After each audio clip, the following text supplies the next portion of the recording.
You guys have to guess the flash pattern.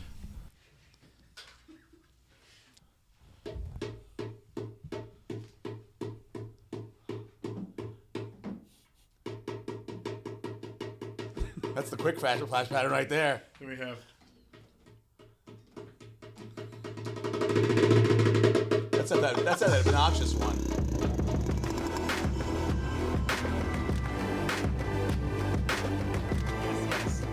Well, hell yeah. Well, welcome to 2448. We are so glad to have you guys here.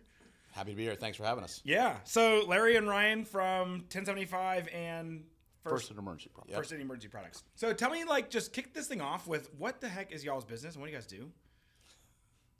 Well, two businesses. The one is the upfitting side, which is the 1075 side. Started in 2006, just out of a trailer, trucking to people. Doing like lighting installs. Doing lighting installs, and just started from there. You know, just basic lighting packages, and now we've kind of come full circle, and it's been crazy. It's been a lot of custom big projects. I'll let Ryan talk about some of the bigger projects, but from those little installs of a couple lights to now these huge projects, it's really come full circle. And then, we bought some CNC machines, and we realized that we could use use them to move our product, and that's kind of where the first end product line came from. So it's two businesses in one under one team? roof. Under one roof. Yeah, under one roof. And it's upfitting, like if I have a police car or whatever type of vehicle, I can bring it to you guys. You can do all the lighting install. But then if I want to just buy a console or buy a back rack or some sort of deal, I can reach out. You guys can build that as well. Yes. Yeah, and it's the customization is really what it comes down to, and trying to make it look as factory as possible. So it's like we started, like, we're not going to build something that we're not going to put in a vehicle that we're going to put our name on. So like we spend the time to fiddle around with it, make it work, and then come up with different ideas, and and then you get input from people, and it's like, can you do that? It's like, yeah, I think so. So it's like you go out into the shop, and it's like you could grab Matt, and then it's like, okay, you think we can do this? And within an hour or so, we've got a working prototype made out. I forget how long ago it was, but we'll say 10 years ago, we made a license plate intersection bracket that I made hand forming a piece of metal on a bench vise that would bring your license plate, bump it out, and then you could screw two lights to the side of it. And we were like, well, this is great. So we started making it, and then we started having somebody make it for us, and then we were selling it, and then people started knocking it off and whatnot. They're like, oh, why didn't you patent it? It was like, it's a $20 bracket. I'm not going to spend an absurd amount of money to patent this thing. Yeah, it costs you $10,000 to get a patent on a thing. It's like that. Yeah, $250,000 by the time you're done to patent something that's going to take forever to make you're money back on. You're never going to see the return on it. So we were like, okay, whatever. And then people knocked it off, and we were just buying a couple here and there at the point, because we really weren't doing a lot with it. And then 2 years ago, when we started doing all the plastic welding, so we take the flat sheets and then weld it, and then it gets flushed over. We were sitting there, we're like, well, we don't want to order these anymore in bulk. We could make these in house. It's we've got all the tools. It was yeah, we could probably do this out of a flat piece of material. And we were like, okay.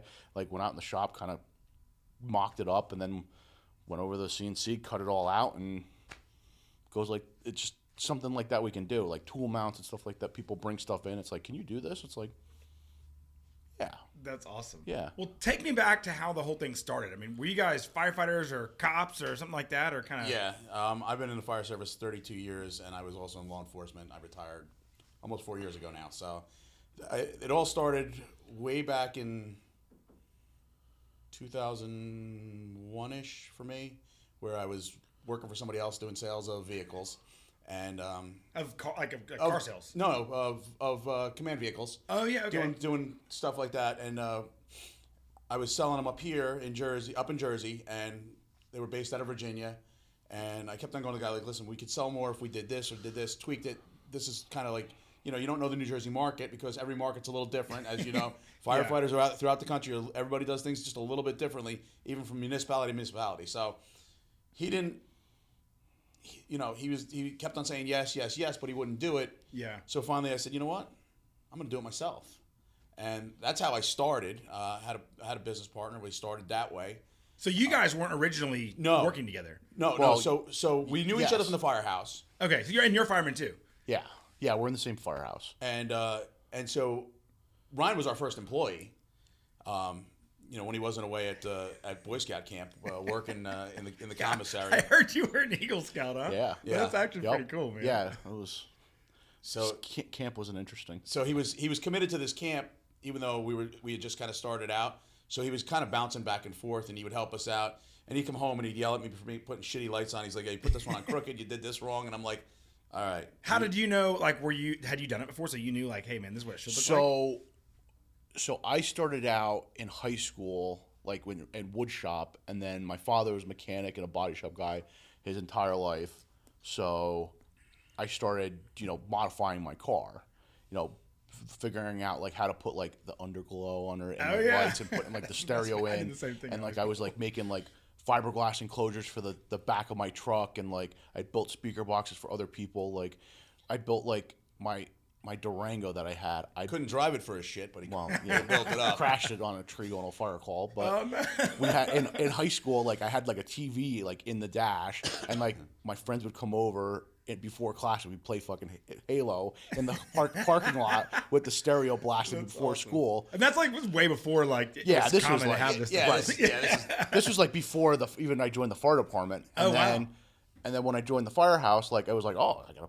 You gotta put the blue lights in the car. Like, Oh yeah, he had the alien spaceship. It had 400 lights, and he drove like a maniac when he first got out. You were that guy. I was that. Like, you're the one that's on every Facebook group. Like, oh, check out this guy. Yeah, and the cops knew my truck, and I was consistently getting in trouble. That is. They'd meet you at fire call. Chief, I need to talk to you. Oh, shit. Yeah. It's like, no, the best was we were going to the firehouse one day, and he was behind me with all his lights on, and I had this one little dinky dash light.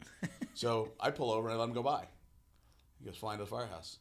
I get there like 2 minutes later. I'm the driver. They had to wait for me anyhow, so I was like, yeah, whatever, But yeah, it was, just like when everybody's young, they first join the fire service. So yeah, he got his hands on putting lights on, and then, once people saw, oh, you can do this with lights, they'd say, hey, can you do my car? Can you do my car? That's how it really that's how it, like, when I started doing my car, like I learned like the hard way, like I learned how to fuse stuff because like you catch a few harnesses on fire. When you touch something against metal that's grounded and it's not fused, it tends to like light off pretty good when you're like, oh, okay, what am I supposed to do now? It's like you learn from all that, and like I looked at what other people were doing, and like I read a couple books on like automotive wiring, and like I was like, oh, okay, so that's how it's supposed to do, and like just kind of like it was. I guess like you practicing on other people's stuff. It was like, okay, you buy the equipment and like you cover like the expenses of it, and then like I'll put everything in for you. Yeah, pizza and a case of beer, and that's fair. Yeah, I'll learn on your gig. Yeah, for sure. So I made a couple of mistakes here and there that I going along, and then was like getting more into it and stuff like that. And that's when he approached me. It was like, hey, we're gonna start this company. Like, do you want to work for us doing all this stuff? So it was like, so you were just like the install guy, and you were kind of running the business as you started it. Yeah, I was doing installs and running the business. Driving around the truck with the with the little trailer attached to it, and doing the install work. And so it was all mobile to start. We started off all mobile. Oh, interesting. We did a repair in my garage at my house that I ran Ryan over with. I backed into him. Mm-hmm. Didn't see him there. He was going stop, and bam. And then I heard boom. I'm like, oh no. I'm like I wonder what I hit. And I got out, and he's like, you knocked me over. Sorry, I didn't see you back there. So when you started getting into this thing, I mean, did you think this was like, hey, this is my career, this is what I want to go do, or were you kind of like in fire service mode, or where were you at? I was going to college to get my doctorate, as my wife likes to say. Well, you should have been a doctor with the amount of years. I went to school for 6 years and then went from full time to part time and then never finished. Which one of you guys got the poli-sci degree? Poli-sci? Political science. I was reading the show notes and I was like, wait a minute. I figured it was one I didn't know. No. Yeah, well, I was a business major, but I really sucked at the whole accounting part of it and that stuff. So, you're in college and they're like, you might want to switch over and do something different. And I'm like, why? And they're like, because you're not going to make it. I'm like, well, let's go to political science. That'll be great. Yeah. I should have been a politician, I guess. I don't know. That's funny. So you were already through school when you started the business, and you were kind of still thinking about it or getting into it, or where? We're 20. You're 20 years older than me. 15 years older than me. 18 years old. 18 years old. Basically 100. Yeah, Yeah, 100 exactly. exactly. It's more than a one digit. My walker's hidden behind him, so you can't see that's it good. right now. So yeah, I was in college, and it was like, okay, this is I can deal with doing this like as a job. Like it was around. We weren't busy. It was like so I could work when I had time. Going to school full time, it was manageable. And then like it was like I don't know. It was I think I did school for full time for like a year or two. 2 years about. And that's when we went from being mobile to the small shop we had. We started off in this little small shop, which was 1,200 square feet. It was just basically a garage door. Yeah. And it was a bay with a bathroom in the back corner, and that was it. And Just doing upfits. just doing upfits. And we still have our original desk. Ryan won't part with it. It's in the it's in the archives. That came from my house from my dad, and we still have the desk. But it was just you came through the door. We still have the desk and the chair. Yeah, you came through the man door, and there was a little desk. There was a round plastic, not folding table, but the patio chair. The Dollar General, round table with the two plastic chairs that all of them broke because you sit in, you lean back one time, you flip out the back of it. Yeah. So we had that setup going. That was the break room, lunch room. That was everything. We had the mini fridge with the microwave on it. Oh yeah, that was it. Everyone's done it. I had the same thing. My wife had a tea kettle on top of the microwave on top of we the had the coffee fridge. maker on top of the microwave. That's awesome. And that's how it all started in a facility. And then I think Ryan was still going to school full time when we moved in. And then I think the next semester, I think his parents got pissed at us because he said, "I'm going as part time." No way. Yeah. So that's awesome. Just kind of, I was actually going as a business major, and like I'm like sitting there I'm like they're trying to teach us all this accounting. I'm like I poli-sci. I don't know what the purpose of all this is. Like this isn't real world stuff. Yeah. Like I don't know. Like because you'd had a little bit of experience actually in the real world. Yeah, I had already messed around with the accounting software and kind of had an idea of like how it all worked, and then he was dealing with the customers. He was doing the billing. He knew a lot of the business as it was because I was working full time in another job. I had two small kids, so he was really handling everything at that point. Was it easy at first, or was it a little bit more difficult than you expected? The easiest part was I didn't have to pay guys. I had guys come in and working for me, and they're like, "Okay, I need all these lights for my vehicle." I'm like, "Okay." They were on the I Work for Lights program. That's a very northeastern thing. So we would buy them $800 worth of lights, and then say, "Okay, it's going to cost this much in other parts, so $1,000." And you got to install this many vehicles. We keep track of how many hours they worked, and when they worked off their $1,000 worth of stuff, then we start paying them. So that's kind of how it worked. So funny. And then so a lot of those guys must have been firemen or something. Oh, everybody in there they were all young guys. Yeah. Talk a little bit about the fire service culture. I know that's something that's so important to us in our business, but it sounds like that experience would never happen. Like no one works for whatever. I mean, I don't know what other things other businesses, but. No, there's not many places. It's not like you can go to Old Navy and be like, "Oh yeah, I'm going to take all these clothes. Like I'm going to work for you." They're going to be like, "What?" It's just I think the firemen are just they like barter. They like the barter system. Yeah. And it's part of the culture. Even we're in a volunteer firehouse, but even in the career firehouses, you got hey, listen, I'm redoing my kitchen. You're the plumber. You're the electrician. You guys all come help me out, and then I'm the laborer. So the next time you guys are doing a kitchen, I go help you out. It's kind of how it works. I mean, and it is a culture. It's part of the culture. Yeah. But like Ryan said, you gonna work at the Gap or barter for jeans. Yeah. No, nobody's gonna do that. for gas, maybe for gas. So how did it work? Like when you think about the fire service, were you firefighters first, and then this business came afterwards? Yeah. Is that kind of right? So how did the fire service help you guys, or how did it relate to the business? Like why is it that so many firefighters, volunteer or professional, start businesses somehow related to this space or sometimes not related to this space, but why is it that there's always this pairing between first responders and business?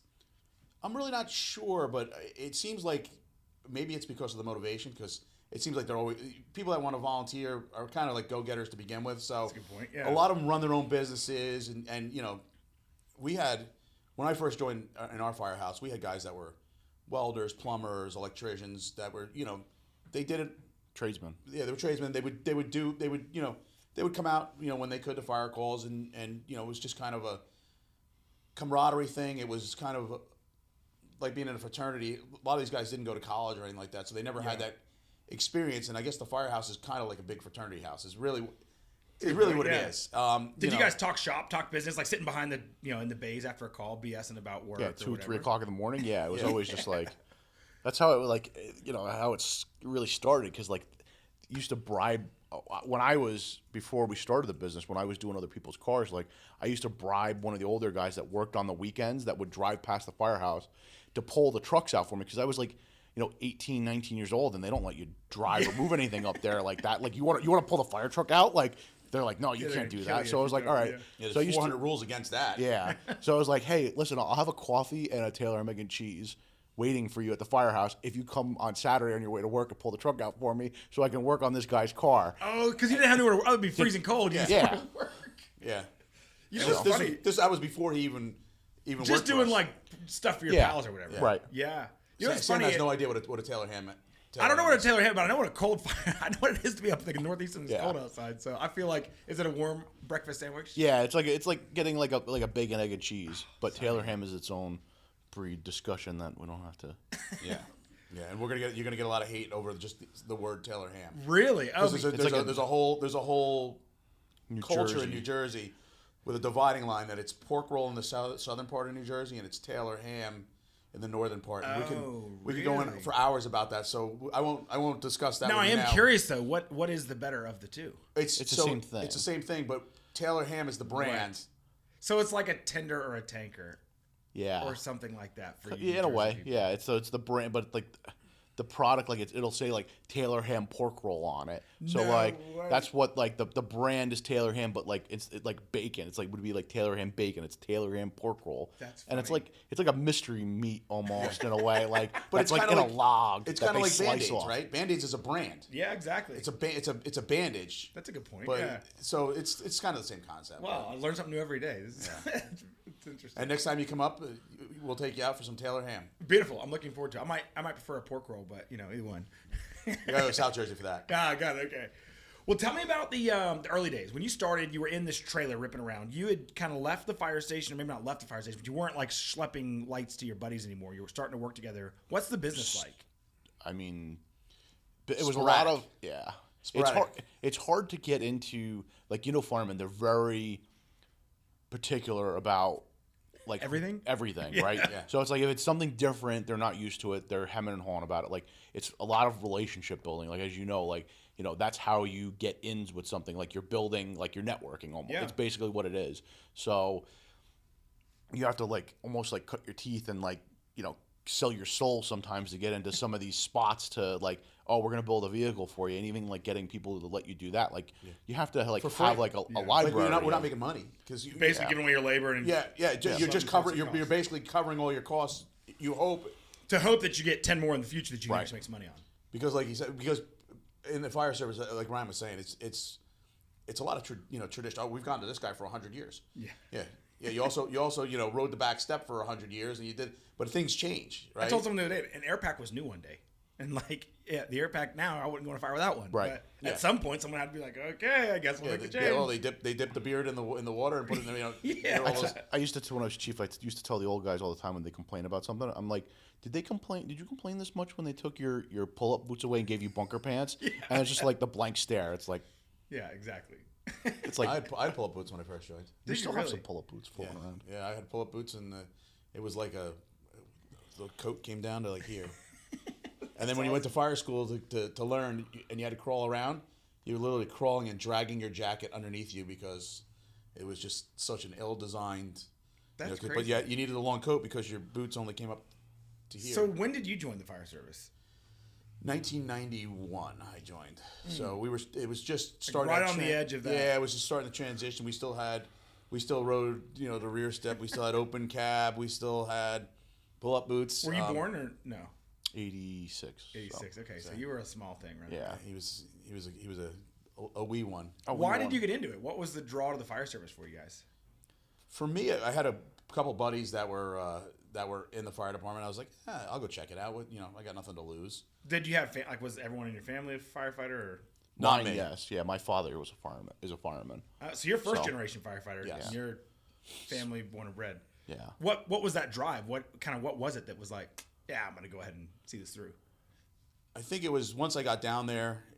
I didn't join until after college, so I was looking for something to do. Again, it was like another fraternity house. It was kind of a good place to hang out. Yeah. I don't want to say too much, but back in the day, we used to be a lot of alcohol in the firehouse too. Not so much anymore, but things change. So it was just like basically, I could continue going to college and hanging out at the fraternity house. It was just a different fraternity house. That's so interesting. Was it like, were you driven? I mean, you worked in law enforcement, so like you must have been driven for to help the public in some capacity. Yes, but I didn't get my law enforcement job. I was trying to get it at that point, but I hadn't. He was a UPS driver. No way. Yeah, I was a UPS driver back in the day. That's what you get with a political science degree. Like, this is literally the least useful degree in the whole history of the world. No, it's not, because I have a master's degree too in education. What? Yeah, exactly.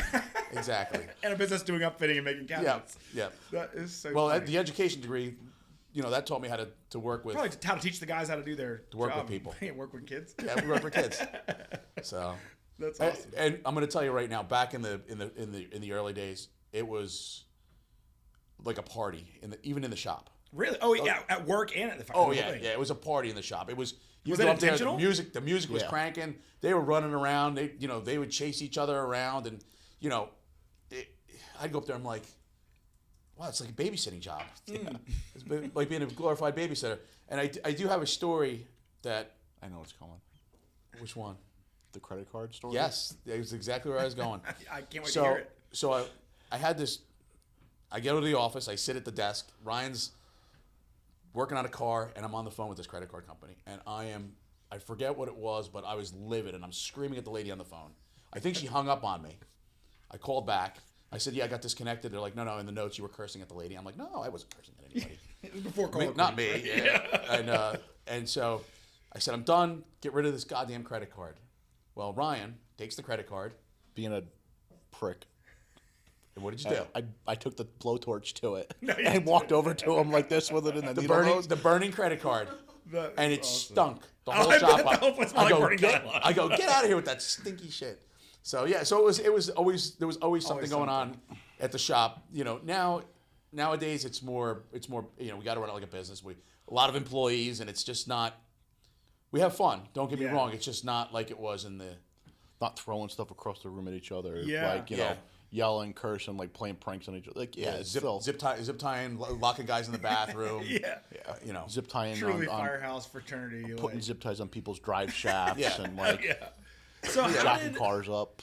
What was that transition like as the business began to grow? What was it like? Was there a point that you felt like it changed and it's like, all right, now I got to be a little more serious. Shit, I guess I'll probably before we started moving, when we started getting more like when we moved from Ringwood to Haskell, there was like 4 people plus me. I think we had working for us in New Jersey. I think there was only two. You and 2 other people were full time. And there was a couple 2 part-time guys. It was small and it was still manageable.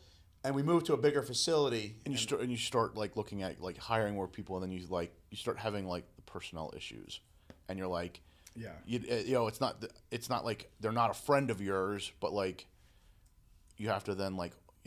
How do you hold them accountable then? So then you're like, well, then we have to do like, employee manuals and all this other stuff. And that's like where it's like, oh, you can't do that. You can't say that. Okay. Yeah. Like you never would have thought. Like, yeah. Is it hard to, it sounds like you work with all your buddies, like guys from the fire station or whatever. That's what a lot of it was in the beginning with a lot of stuff. Yeah. And then we realized that we probably shouldn't hire everybody from one fire company. We've had guys from our fire company come and go, and they've moved on. A lot of them become paid guys, and they were great when they worked for us, and but a lot of them, we still have a lot of firefighters in both of our facilities because we have the other facility in Buffalo, New York. All the upper management people are all first responders. Yeah, all first responders, and then we have a good handful of guys, and a lot of them are captains, lieutenants, chiefs, assistant chiefs. So we have a lot of guys that have a lot of knowledge and experience in the fire service itself. So yeah, how does that help you when you're dealing with folks that you're trying to sell to? I mean, is it easier or better for you relate, so you could tell them like listen, like how do you want this to work? Like, what are you expecting this to operate? Like, what's your vision with it? If they're building a command board, you actually know what the hell command feels like. Yeah, like, but whatever. You know? It's like well, like I know what it's like to drive around with the cabinet in the back of it and hear it rattling, or how to operate on the scene. That's the most annoying thing. Oh, really? And and going through like how it's going to work, like how you're going to get your stuff out, like understanding how that kind of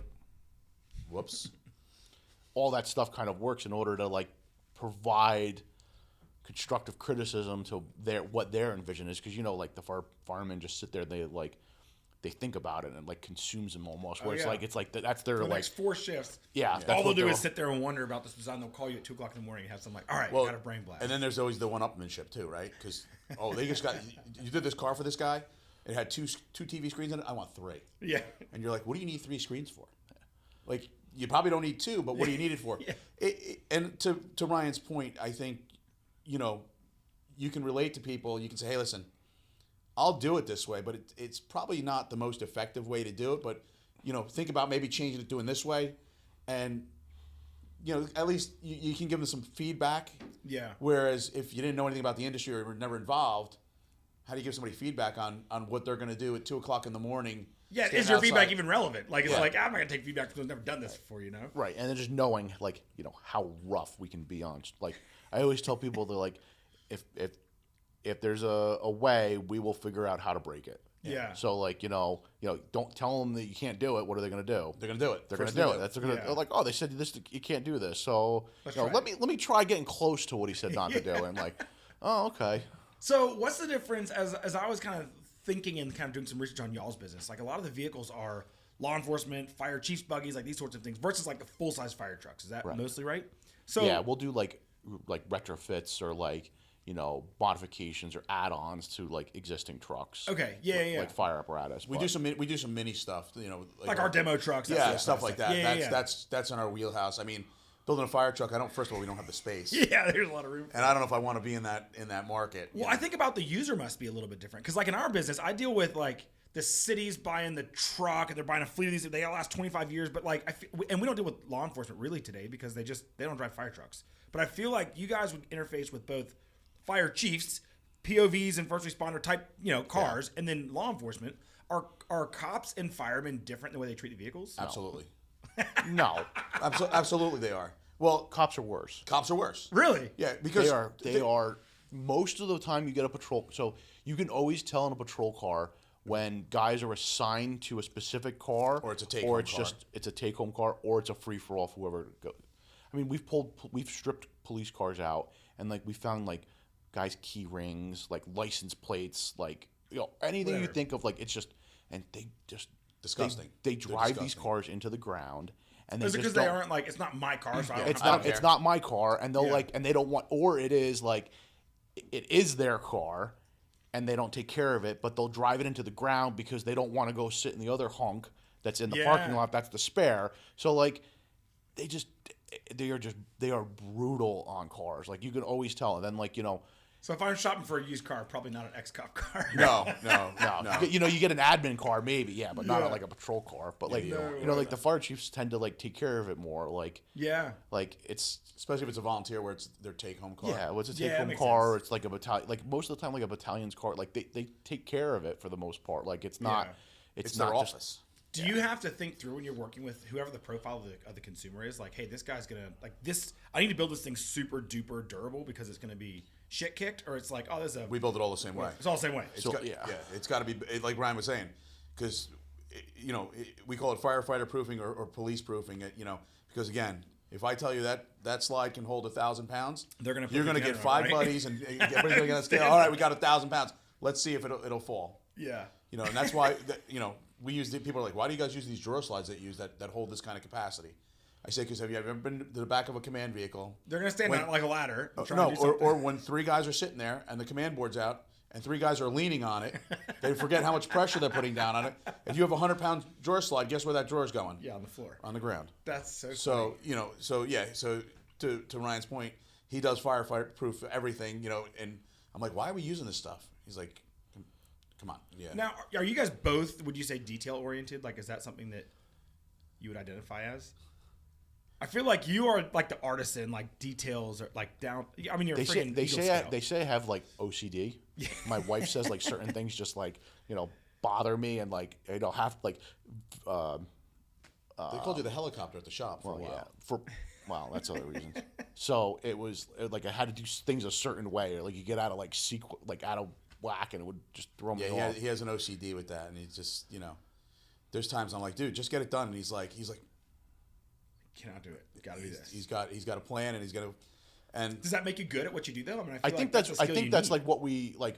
So like when we used to build, when I was building the vehicles, like we put a lot of time into like trying to make things serviceable and like neat and stuff. Like so you'd show the customer like, look, this is our wiring, this is what it looks like. Yeah. Like, and that's, you know, what sold things a lot. It's like, look, everything's here. Like there's not a lot of hidden stuff. Like, or there's not hidden stuff. Like it's all serviceable. You don't have to go digging around.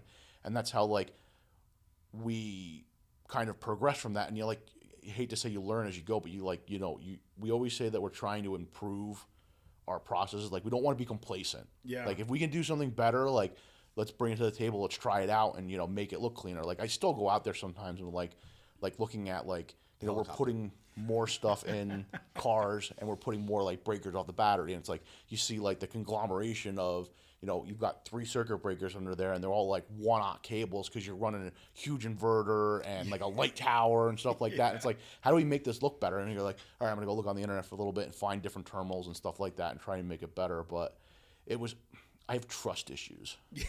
Huge trust issues. You got to make sure it's right. Yeah, it's like this is my baby. Like this is like, you know, bringing it from like one person like in a little garage like tinkering around with shit to being like a 30-person company that like everybody people rely on us like for their livelihood. Like I don't take that seriously. Like we never hire somebody unless we know like we're gonna keep them. Like how did you go from being just a guy in the shop doing this stuff at super detail level to you guys are partners in the business now? Yeah, correct. And you're kind of the face of the business. You're kind of behind the scenes. I mean, if I guess this correctly, yes. How did this whole transition occur? What was that like? So as the business grew, I was teaching. So like I everything I know about what I do, I taught myself. Like my father like gave me ideas. Like I did research. Like I was online looking what other people did. I was reading forums.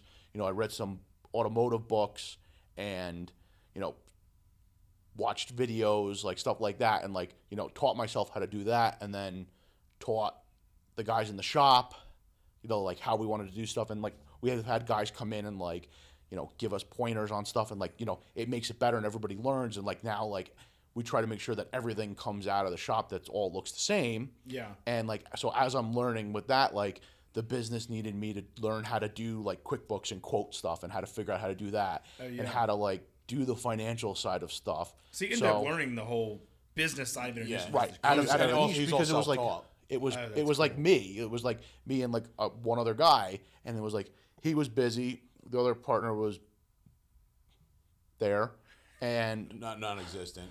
And like, it was like, well, somebody's got to get this done. It's like, well, you know, yeah, what am I going to do? I was doing stuff at 8 o'clock at night. He'd call me, hey, check this. What do you think of this? You know, so I'd get home from work, do stuff with the kids, and then I'm on the phone with him trying to, you know, help him out with whatever he needed help with. And, you know, he was really, so then he started on the social media, slowly getting into that. Because we started out like all online forums. Like there was like I think it was it's still there. I think it's elightbars.org. Oh no, like old school web forums. Yeah, like old school web forums, and like that was like where everybody was like, you know, like congregating to stuff. So that's like how we were like selling like those license plate brackets and like, you know, you like list them in there like, hey guys, put it in there. Like we had like there was no haters on there. Yeah, people would post like, you'd post your builds on there, and like that's how we got some business. And then we started like with YouTube. I don't think we were really on anything else, but like YouTube was like, I guess, infancy at that point. So like I would put like picture collages and video together, like using like that flip camera and and a camera and make like, and put it to music and put it on the internet, and like people would find it, and like, you know, that's kind of how we started selling cabinets. Like somebody's like, oh, I saw your build on YouTube, like would you ship us a cabinet? and this was like 2000 and let's call it 2008. So that was kind of the catalyst to help start going from I'm building police cars or whatever. Cars it kind of put the idea in our head like, oh yeah, we could sell that. So like, we sold some stuff here and there, like, but we weren't like advertising like you could call and buy a cabinet.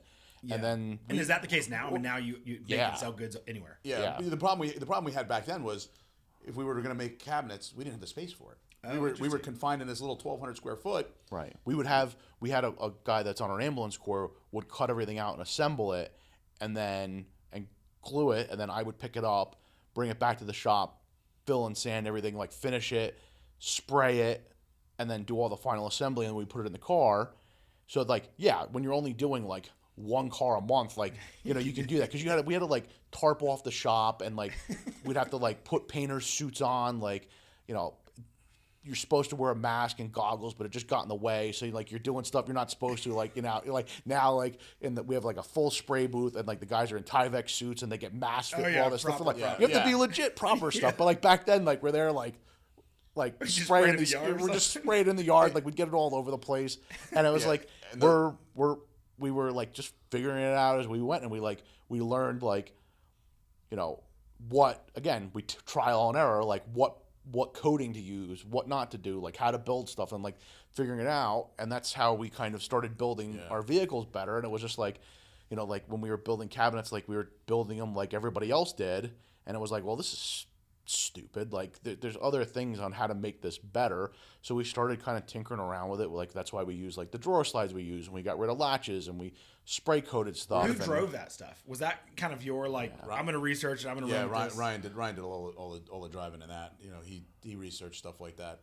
Basically, we took somebody else's cabinet and said, how to make this thing awesome. We're going to make this thing better. You go, like people weren't using like, we'll call it like fine woodworking, not like dovetails and that stuff, but it was like, dado and rabbet joints. It's like, well, you look at like the big box store cabinets, they just go together with like, the quick connector type of stuff. Yeah. This stuff's not made to last. Like even like, that's not firefighter proof. That's definitely not. Yeah. And you look at like how stuff's like screwed together. Like, there's a reason why certain things make noises, and like why it doesn't. Like look at what other people. Thinking through like, oh, this thing sucks to be in a car with for 14 years. So and it was like, okay, so like I'd seen other people's work, and it's like, you see it after it's been used, and see how like the molding shrinks and expands, and like how the latch falls out or how it rattles, and it's like, you're driving, you can hear it, and you're like, that's annoying. You hear that creak and then all it was a matter of doing your joints better. Yeah. Right. And being like, because it's wood, it expands and contracts. So like, there's a reason why your grandmother's furniture still is solid as the day it was made, is because they took the time to precision machine everything by hand, which is a lost art in its own for the most part. But that's why like we build things the way that we do, and there's really nobody else that constructs their stuff the way that we do, because we want to make sure that like we've had stuff that's come back that's 10 years old, and like we can clean it up, respray it, and send it on the door, and there's nothing wrong with it. Like recut face plates, stuff like that. Like that's how did you learn that stuff? I feel like I couldn't just run to the shop and go learn how to machine these things. I took wood shop in high school, and that's where I learned a lot of woodworking stuff. My father was always very technical from like doing the body shop stuff, so he showed me how to do that. And I feel like Mike Rowe would be very proud. Like, those are the skills you really need to teach in school. His dad is very detail oriented, like Ryan. So, really? Yeah, he's even more so. So so it's worn off on him, and it's. What did you see, or when did you see like, this is the guy I want to be my business partner as I'm continuing to grow this thing?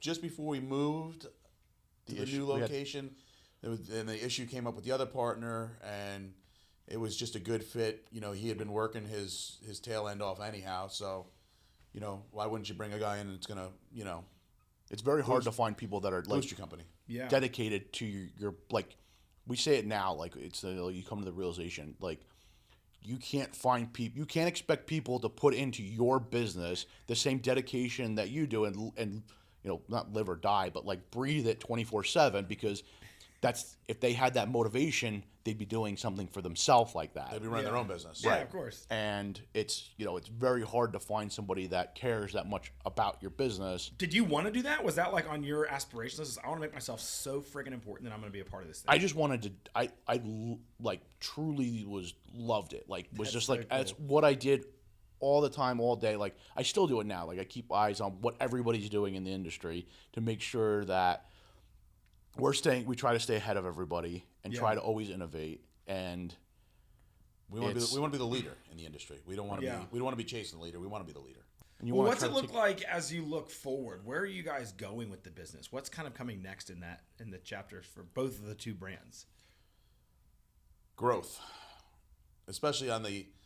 I think the first in your market of vehicles. I mean, really, are you going to go? I mean, how far are you going to drive to have a vehicle built, especially a cheap car? Yeah. I mean, you buy a fire truck or something, a specialty vehicle, it's one thing. But are you going to drive, are you going to drive from here and drive up to us for 12 hours, take a 12-hour drive to drop off a vehicle and pick it up 14 weeks later and take that drive, and you could ship it up, but does it pay to ship it? So it's a finite, we can basically.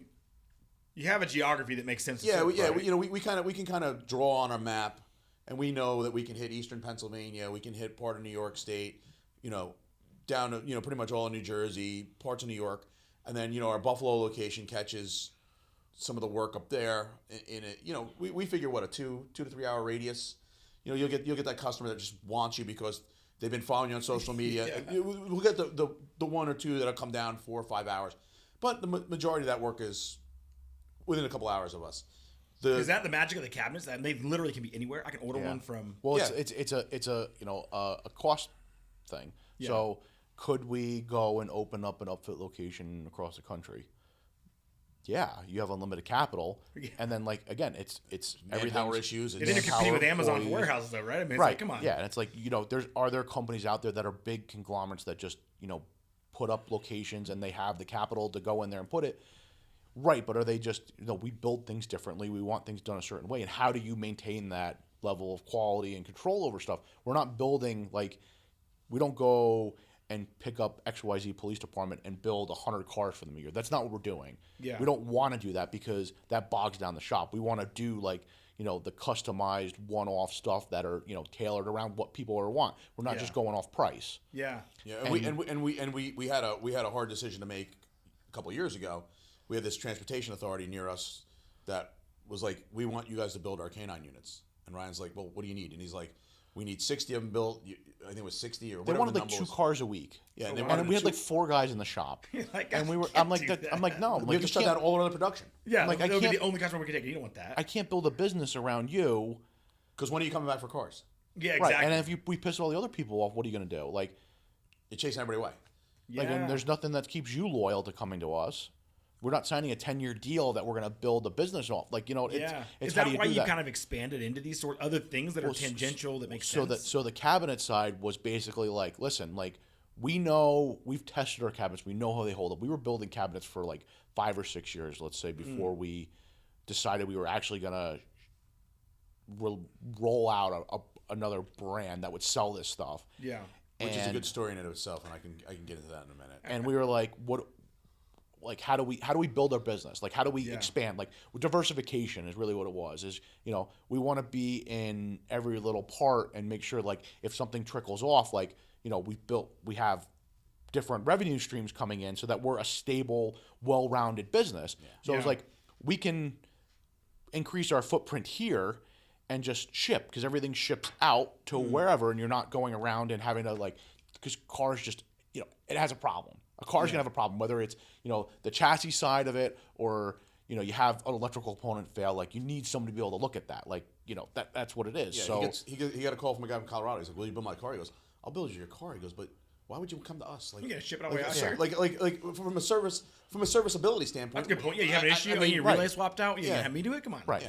So we're okay, we can do this. We know what we're doing. We know we can build it. So we're okay, let's start building cabinets and consoles. That's what we had done. We'd always built our own cabinets and consoles, and then we moved. We were cutting everything by hand and machining stuff out, and then like it worked. And then we bought the machine when the CNC machine, and we started teaching ourselves how to use that, and we learned it. Mr. SketchUp. Yeah, oh yeah, my favorite software in the world. And then it was like, okay, we're good. We're tinkering around with stuff, so we started selling cabinets, and then it was like, we were building like pickup trucks were coming more prevalent, and like people just mount like the electronics underneath like the flip up seat, the second row seat. And I was like, well, we can build a little box here and like mount all the electronic stuff in it. Oh yeah. And I was like, okay, that's now a product. So like we can literally just sit there like so you can sell to all your competitors. Yeah. You can sell yeah, something. we've actually built like our network like of people that they A lot know of we it do was upfits. was our former competitors. Yeah, No and way. and we have a good relationship now that we like everybody. I don't want to say stay in their lanes, but we know who's doing what and what's so like. There's enough work out there that everybody stays busy. Yeah. So like if you want a certain brand, like just go to them to have everything done. Like, and they're like, okay, that's fine. Like, and that's how you build relationships up with them. We buy product from them that we can't get a hold of all the time to get a better price. Yeah. And they buy our cabinets. Like, and we do that with people. And we have a the industry's better for it. Like we're helping everybody out. Like there's no infighting. Like, there's always the smaller guys that are trying to cut their teeth, and we get that. Yeah. But, Yeah, with we the have established companies that we deal with and as being an established, because we went through that whole putting your foot in the door, and it was brutal. It was brutal, but we used to distribute like for a lot of the warning light meeting, but we used to sell stuff all the time. Like little Jolly Volleys come in. Hey man, I need like my PO. I'd sell everybody, anyone, the top 10 that you'd sell for. Yep. I was that guy, and then I was like, I can't handle it because I didn't like all the. It was very different when I was starting it. It was like, I'd be competing with the distributor I was buying. I was like, wait a minute. So I started making our own stuff, and it was a very different path. But versus going down the install side, but it is funny how you eventually end up diversifying business somehow. Because we went through that same issue with a major light manufacturer where we were competing against the distributor in our own area, and we're like, we're not getting the discount because you're go bring a deal to the table, and then I compete with the guy I'm buying it from, and I'm like, wait a second, I just told you I brought this deal to the table. What the hell good is this? Yeah, so it was an issue. So we hit those bumps in the road, but as far as the first in, it was pretty funny because Ryan calls me one day and he goes, what do you think about? We have these CNC machines. We've been making cabinetry for a while. What do you think about branching out and kind of going that direction with first in? We had thought about opening up other installs places. Like I had done like research to be like and like found and like mapped out where all the installers were, building out where are the holes I can put. But here's the problem: a shop means that you got to go up there. You got to you have to have somebody that you can trust to run it, and you still have to be able to go up there every so often.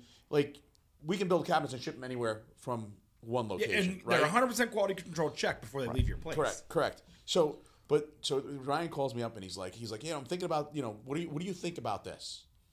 What he didn't tell me was he already had the name. He already had the whole business plan. He was just looking for the it sounds good. So, what did you tell him? I hope yes. Yeah, well, I go. Of course, I said, well, how's this going to work? And I started, and he had all his ducks in a row. Were you like, all right, you've thought about this, haven't you? And that's what I said. I said, you thought about it. He goes, listen, we got this machine. We're only using it to build our cabinetry. It's sitting idle the rest of the time. We could do this. And I'm like, you know what? After he went through stuff, and I'm like, yeah, it's a great idea. He goes, oh, good, because it's going to be called First in Emergency Products. And I go, God damn, I was late to the party on that one. So, but he kind of had already, and again, that's, he's just. Is that a bigger part of your business than the 1075 stuff, or is it still growing? I guess it's newer. Everything. I mean, it's 2016.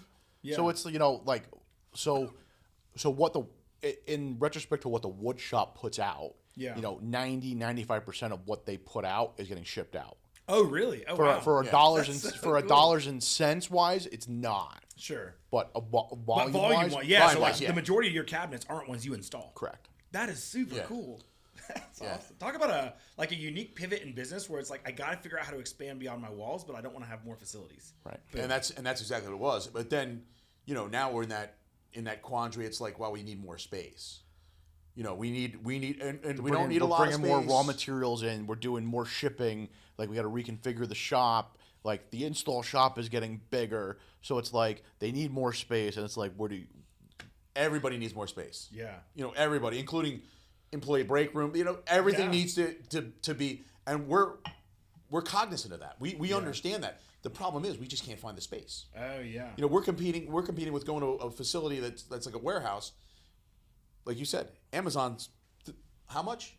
Yeah, we'll pay you that much. Yeah, sure. Oh, they don't care. Fine. Someone else wants it? No, we'll beat the offer. Here's 20%. Yeah, because we talked to a developer that was like, they put out that they were building this complex, and it was like, it was almost like built. Ryan actually knew the guy. I went to high school with the kid that I found out afterwards, like in the email chain, like it was like, oh shit, like this guy, yeah.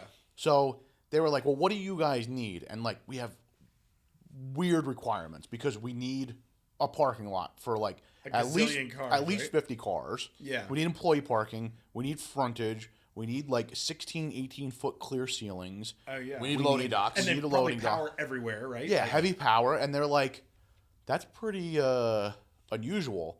And we're like, yeah, we get it. Like, and they're like, well, they're trying to figure out because that 50 parking spots would be for the whole complex. Yeah. And we're like only going to take up like a quarter of it. So they have to like, how do we justify that? Yeah. And you guys aren't in rural North Carolina. No. You're in an area where space is a premium. Yeah. Correct. And like the one thing that he told us when we were looking at it was like, they were going to build it like a steel beam structure like this. 32 feet high. Oh, wow. And they were like, that's what it was supposed to be, because we saw the plans, and like, yeah, we have to change that. We have to file all the permits and stuff like that because you can't get steel for 2 years because Amazon bought all of it. Holy so they were having to do like a precast concrete building. That's crazy. And it was just like, oh. I don't think they went to 32 feet either. I don't think they. I don't know where it wound up going. But. So we were gonna take a portion of the building and then build all the offices and everything above it. Yeah.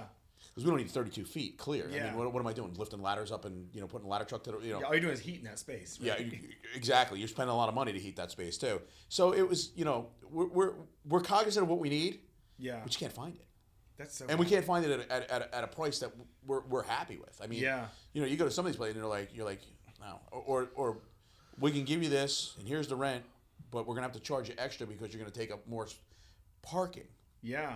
And I'm like, dude, you're already killing me on the rent. Now you're gonna tell me it's gonna cost me more for parking because I have so many vehicles. So it's a game where we play that we're trying. So we're trying to find the right space. Yeah. Whether it be somewhere in North Jersey in a new facility, or we keep partial here, and I'm gonna keep hitting this thing. Again, we want to stay under one roof. Yeah. We like to be under one roof. It just works for us. That is awesome. Well, this has been a super exciting conversation, guys. I love the business. I think you guys are doing some really cool stuff. And I want to make sure that we follow up with our audience. How do they find more information about you? Where can they follow you? That sort of stuff. So it's He's the face of the business. So yeah, I'll let him give that to you. So you can just check out 1075 Emergency Vehicles. There's a couple different like Instagram account and Facebook accounts for the New Jersey location and the Buffalo. And then there's First In Emergency Products, which is firstinproducts.com and 1075vehicles.com. And we have a whole bunch of other URLs that have like link back to, we talked about like how I like to buy URLs, but like we have like our fleet side that does like utility bodies and stuff like that. So we have like a 1075 fleet link that then brings you to the fleet section. And nice. Usually he buys URLs when he's drinking at night. Well, I will post them all in the show notes below, and you can choose your favorite URL. Yeah. And, Larry and Ryan, thank you so much for being on the show. It's been a pleasure. Thank you, guys. Thanks. Appreciate it. Absolutely.